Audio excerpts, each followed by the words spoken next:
Our customer want to make a 4 mm thickness, 26, 28, 30 diameter aluminum fry pan. We are here today in the factory to test the mold before shipment. And we also bring different 3 sizes of circles, aluminum circles, and the induction sheets. Let's go to test the mold. Now we are here in the factory. In today's testing, a 5,000-ton hydraulic press machine is required. First, let me introduce the mold. These are the base plates. Their size is customized according to the customer's requirements. These are the locking rings used to secure the mold during forming for safe operation. This is the upper mold and this is the lower mold.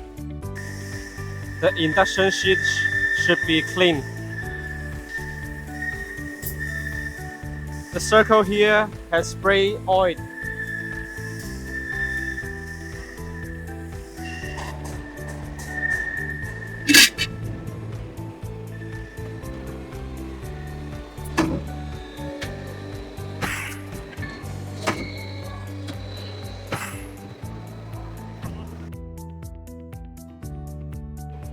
The quality of the mold can be evaluated by several key details on the finished cookware.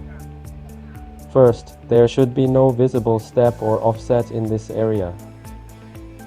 Second, the induction sheet should be tightly bonded to the cookware bottom without any gap.